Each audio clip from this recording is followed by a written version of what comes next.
again, beautiful angle, still haven't got a different camera, back for another in the car, driving to an appointment and talking. It is early, I want to say, what time is it, 7:20 right now. I have an appointment at 8:30 in Manhattan Beach, maybe, one of the beaches, which is a significant distance away.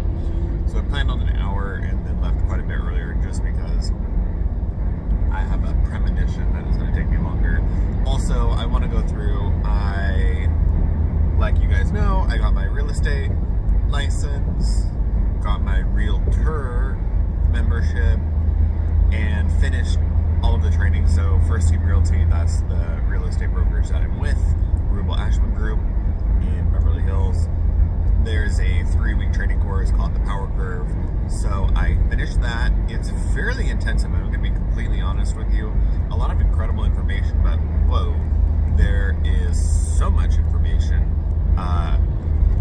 It's literally was Monday to Friday, 3 hours a day for 3 weeks in a row. So process that. There was 45 hours of information just like jammed in your head for 3 weeks. And it wasn't really the most ideal situation because for about 2 of those weeks I was traveling. So about a week of that I was in Arizona for the Sun Circuit Quarter Horse Show. So like I had the headphone in and I was listening, but let's be honest, do you think I processed any of that? When you're going over the real estate purchase agreement or the buyer's broker agreement, I'm in an arena helping children and getting horses ready. Like, people are talking to me. I didn't absorb any of that.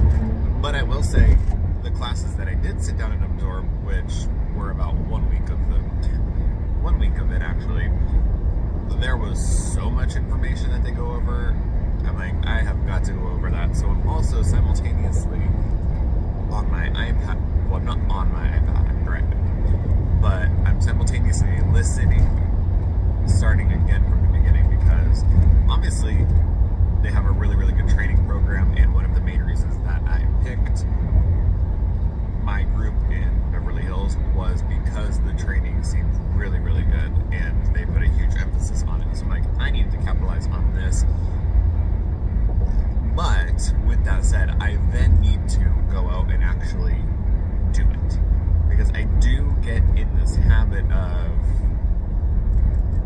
or I get in this pattern of, I start something, I listen to the videos, I read the things, I read this, blah, blah, blah, and I know the information theoretically, and then I don't go out and do it, I don't implement it, and that's something they were actually just talking about. He was just talking about in the video, and like, I need to do it. So I'm putting this out there, hold me accountable, and there's probably 11 of you watching, but hold me accountable. This is going to be transitioning into more like life and real estate. That's my goal for this channel. I want to delve more into those conversations, into those pieces as I develop this business, my business in real estate. Yeah, so I hope that's something that's interesting. And I guess for those of you who are watching, let me know what would be interesting for you to see. I know this channel has transitioned over the years, and I'm in a transition period. I think 2024 is a huge transition period for me. I'm calling this my growth year because I need to put a nice label on it. Otherwise, I'm going to call it the year that I am going to cry in a corner. So this is my growth year. We are growing, we're developing, we're changing things up, we're sitting in traffic. Yeah, so that's kind of where I'm at. I think I finally have all of the things. It's a little bit of a process getting signed up for everything. Just because there's so much. There's the NAR, and then you have the CAR, and then you have the MLS, and you have your actual training platform, and then you have your CRM. There's just a lot of pieces, which obviously you're probably not going to be using all of those every day. But I'm trying to just like get all of my pieces in place so I can have intelligent conversations about what the hell they are. Let's see what else has happened. Okay, so I was in Arizona for 2 weeks for Sun Circuit. I had my 30th birthday. That was horrible. Just kidding, it wasn't horrible. Actually, it was really, really good, and I am so thankful for everybody in my life because I basically had, it seemed like I just had an ongoing birthday. I don't know, birthday week, sorry. Like a week and a half of birthdays. It really was quite special. I got to spend it with my, sorry, I'm kind of getting over a cold. I got to spend part of my, before my birthday with my horse family, Shannon, everybody in the barn. It was really nice at a horse show. So it was great. I have spent most of my birthdays at a horse show, and honestly, there's nothing more that I would rather be doing on my birthday.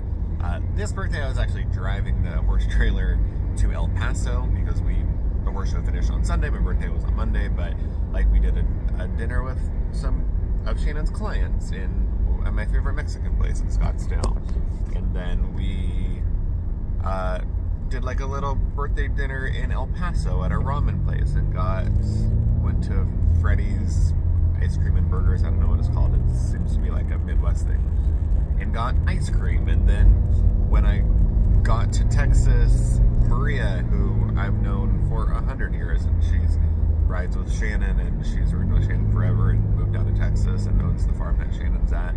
She had a birthday cake for me. It was just so sweet. And then I literally got home from being on the road for nearly 2 weeks because whenever I go to horse shows, I help Shannon drive the truck and trailer. That's kind of our thing. So I fly to Dallas, go to the barn, then we leave wherever we're going, then we drive back to the home base, which is in Pilot Point, and then I fly back home. So got back to Texas, and then I flew back to LA, and then I think I landed on Tuesday. No, I landed on Wednesday, and then on Thursday we left for Hawaii, the Big Island, to go spend some time at our little hut house there for my birthday. So we went there. We were there for almost a week, 6 days. It was basically a week. It was so nice. So that was another birthday celebration, and Aaron got me a cake. We did a birthday dinner at the place where I proposed, called Manta. It's at Mauna Kea, I believe, is the hotel. I think that's what. I think Mauna Kea is also the volcano, but Mauna Kea is the hotel, I'm pretty sure.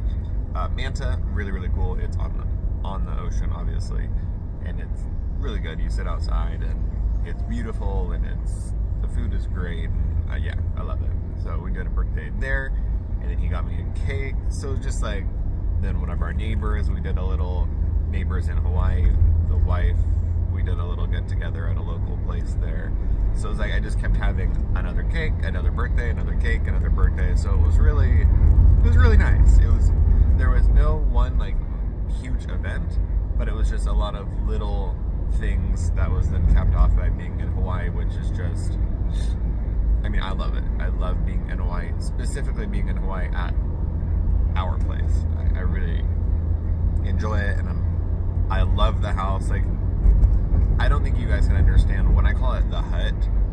It's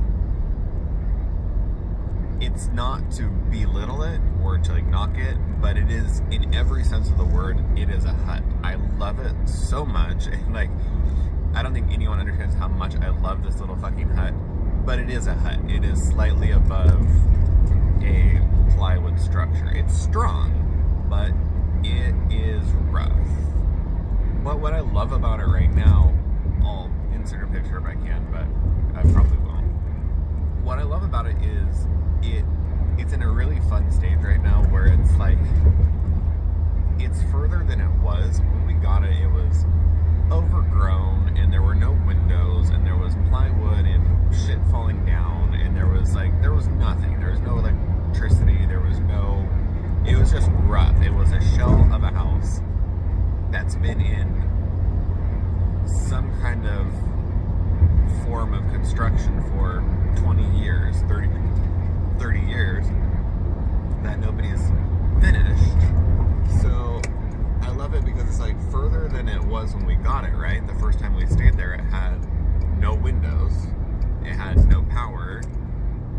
Maybe it had power when we hooked up to like the actual electrical pole, but like no running. It wasn't wired or anything. So like no water, no power. It was very, very rough. It was cool because I do remember that first time that we stayed there, you could hear the whales. I call it screaming because I don't know the better word for it, but you could hear the whales screaming because it's their mating season and we had no windows, so you can hear them out in the bay. But now we have, it sounds so dumb, but like now we have windows and it's not wired in the traditional sense, but they have preliminary wiring. We've got extension cords. Aaron's created this amazing little system of, we have mini catchment tanks, so just what they use to catch water and use water there because obviously there's no public water hookup. So we found these like 200, 300 gallon catchment tanks and we catch our water and then you clean the water. And then he found this, he's on Amazon and finds these just crazy things. He doesn't sleep and I do, and then at 2 a.m. he's found some random ass thing that is usually amazing, to be honest, but it is random always. So it's like a pump, a water pump that he found, and then he heats the water and we pump the water, and then like there's a shower pan because we don't have a shower, so we have a shower pan over a hole where the shower will be, that we have a, I don't know, water catch thing that drains into the toilet downstairs. I mean, it's just very rough, and like we have all the little appliances that I never knew who used them. When you go to like, I don't know, Bed Bath & Beyond and you see the little Breville onion toaster oven thing, I was always like, well, who uses that? It's use an oven or like a hot plate, and we are who use that. Like, we have an indoor grill, we have the Breville onion, why do I keep saying onion? Breville oven, a hot plate, we just got a microwave, we've got just all these little things, and there's like random ass cabinetry, and just, it's random, it's super random, but it's fun because it's grown. It's, I guess it's kind of like watching your kid grow up. The house is, let's call her a preteen right now. She's not the toddler that she was, but she's not the woman that she's going to be, you know, she's in this stage. So yeah, it's really cool. It was nice. And then I got back here and have been doing gear stuff. I got back, I think the day after I got here, I met with Lisa and William at, those are the two agents, managers, people above me, Rupal Ashman Group, that we met at a house. It's a listing that they have. Check out my Instagram to see any upcoming listings and houses that they have, or eventually that I will get. Speaking optimistically, I got to meet them when they went over staging the house.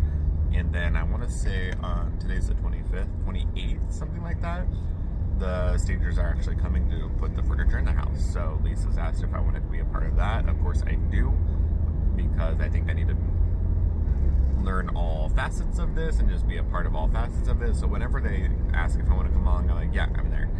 So I will go do that. And then I think they're doing an open house in April. So I'm going to hopefully be a part of that as well. But yeah, that's where we're at right now. I'm going to probably pause this for a minute and then continue listening to the training video. My goal is to get through the first week of training in the next couple of days. I'm going to have to listen to it, probably many of these videos multiple times, just because there's so much information. But yeah, I think that's where we're at right now. Yeah, I'll get back with you. Access it and how to use it, as well as market access to here at First Team Real Estate. It's also the only place in the world that you get access to this, because we... Oh my god, so the appointment technically went well. However, his cat, who was very interested in the documents and everything, jumped up on the table and sprayed its ass juices all over the papers. So that part was gross. It smelled really bad. he didn't really notice it, and he was like, oh, what's that? I'm like, sign a date. And then the smell hit. It was like, oh, I think he sprayed his pheromones. Dude, I don't know, but he sprayed his butt juices, whether it was, I don't know, released his glands, or he sprayed pheromones, or I don't know what you want to call it, but it smelled like I don't know. Just imagine if you smelled like a porta potty in the sun in Texas that hasn't been cleaned for a week. That's what it smelled like. And luckily it's on the documents that I have to ship back to the people, so nice. Alright, so latest development. I finished my 2 appointments, finished the one where the cat pooped or sprayed on the papers, went to my second appointment, who was a guy that I sign with often. Went home, got some McDonald's, and then got another appointment. It was unfortunately at Cedars-Sinai, which I usually am not a big fan of taking the hospital appointments not because of the people, it's because hospitals are literally impossible to navigate. Which this one proved to be. It took me 25 minutes to find the guy and get there. Now I'm at FedEx. I think this is my last appointment for the day. I don't have any others. I'm gonna go into FedEx.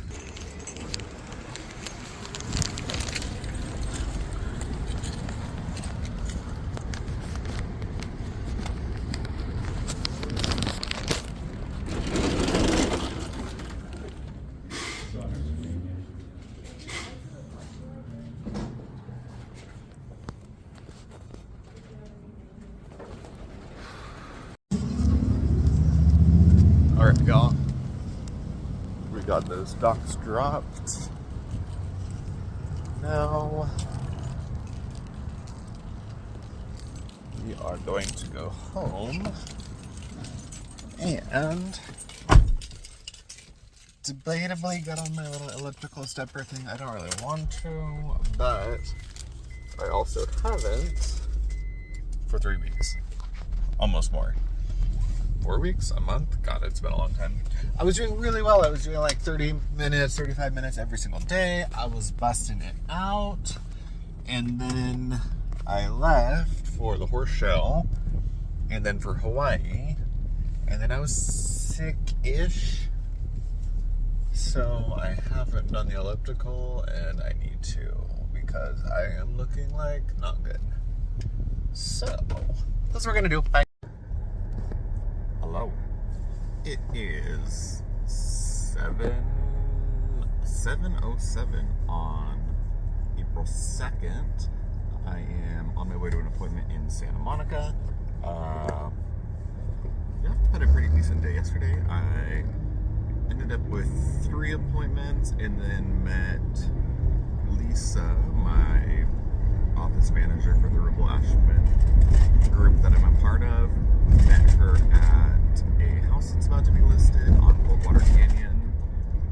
They're doing photos of it, so I got to be a part. I was there for seeing like the staging process, and then I got to see the photographer work, got to see the house.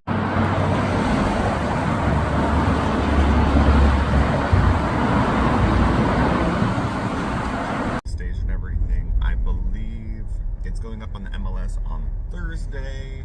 And then we're doing an open house, I believe, on Sunday. So I'm just trying to be, because I think the thing that's kind of, I don't even know, that I'm trying to digest, I get a lot of the pieces, and I understand the paperwork side of things, and I understand, like, I mean, I understand the basis of what we're doing as a real estate agent, right?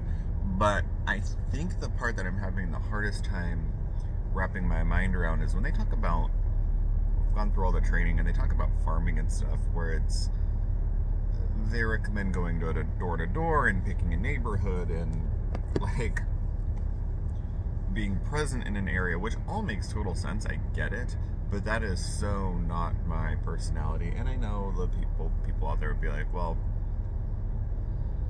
you need to buck up and deal with it. But that's really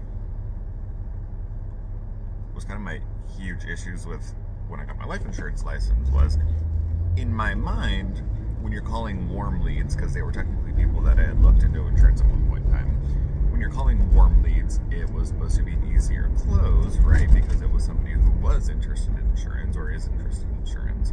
But I'm like, just calling somebody out of the fucking blue and, hey, you don't know me, you've never heard of me, but you're going to answer the phone and we're going to talk about life insurance and you're going to give me all of your intimate information. I don't know, that was weird for me, and obviously past day one I didn't do it. So the idea of going door to door and knocking and trying to be, hi, when are you going to move? Or hi, when are you thinking about moving? I just cannot imagine myself doing that. So what I'm trying to wrap my mind around right now is like, what the hell am I going to do to get clients?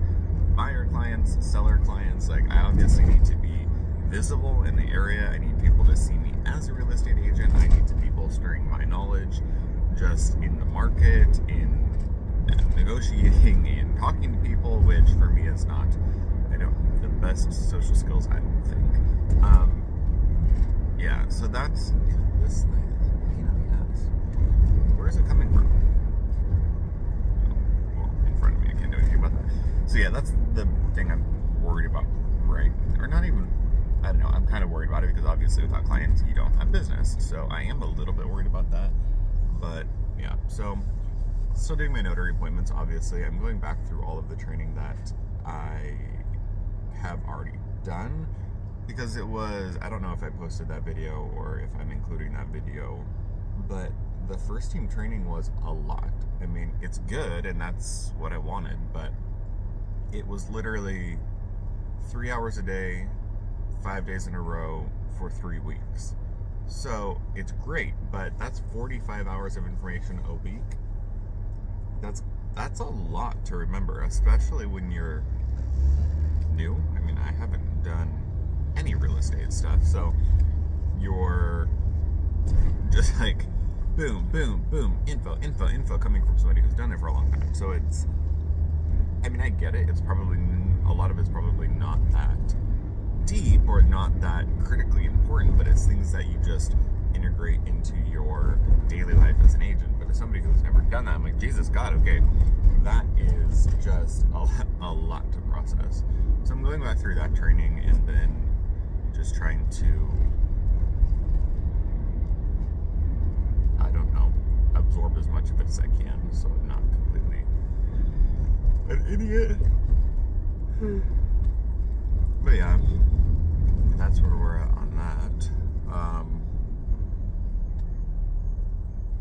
Yeah, I mean, I didn't expect that I was just going to become a real estate agent and have $100 million listings that I'm selling and just rolling in millions of dollars a year. I do get that there is a lot of work that comes along with it. So that's where I'm at. I need to get going on that. I need to just figure out what my area is, what my strategy is, all of that situation. Yeah, that's where we're at. I will probably check in after this first appointment because my next one is not until 10. So I've got an 8 o'clock and a 10 o'clock, so I'll be driving from one to the other. So I'll probably check in after that, and I don't really have a ton to say right now, so I'll keep you here saying nothing. Alright guys, so fun side of notary work, don't mind the giant pustule in my chin. Got here for an 11 o'clock appointment, woke up 9 Saturday. Confirmed with this woman yesterday. Yeah, we're cool. We're confirmed for 11 o'clock appointment. Sales docs. No, it's only going to be one signer, not the other person. And I'm here and can't get a hold of her. Called her 3 times, left 2 voicemails, texted 2 times. And yeah, so I've sent an email to the title company and to the signing service that we work with, BankServe. And it was just like, hey, I'm leaving at 11:30. Her house has a gate that's locked, so I can't even get in to ring a doorbell or to knock on the door, right? So I'm kind of just at the mercy of standing out here to wait for her to answer, I guess. So I gave them a heads up, I'm leaving at 11:30, and it'll be basically just a waste of fucking time. I'll get a print and trip fee, which I think is like $50, but yeah, whatever.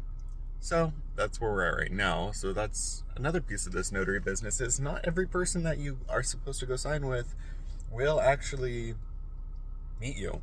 And there is a part of that where you'll go to an appointment and the person won't sign. I've had where they get partway through and they refuse to sign. I had it where they just don't answer. So yeah, so she'll also get paid a little bit. It's not going to be 75, but it's usually 50 for print and trip.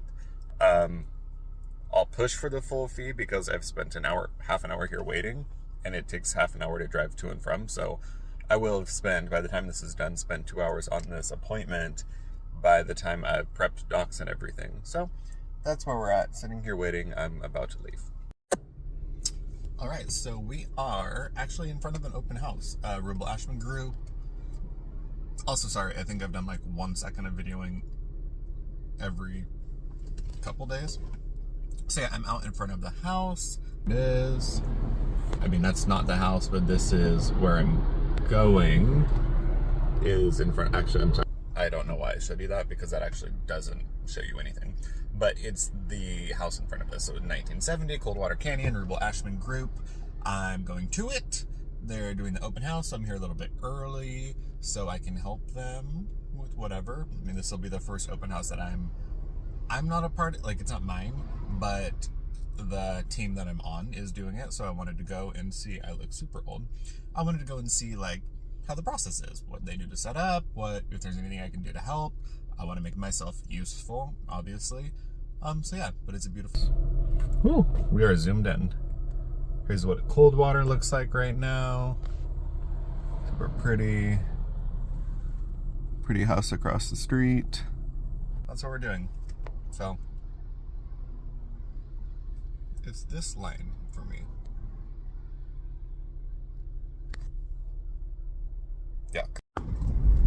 So we just finished the open house. I actually did end up staying for the entire time. They gave me the little, like, instead of what you used to do where you would walk in and you would sign a little check-in, sign-in handbook thing, or notebook, I actually had a little iPad, and I signed people in, chatted with them, got their names. So actually I did take more of an active participation than I thought I would.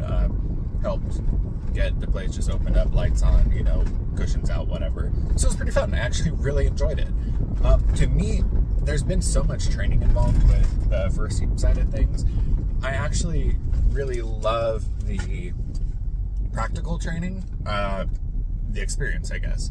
So I've been there for the photo day, I was there for the staging day, and I like that so much more because I feel like the practical knowledge permeates, resonates, sticks with my brain so much more than doing the trainings. Like the trainings, that's great, but it's a lot like school for me. It goes in, you think about it for that day, and then you kind of like, that's it.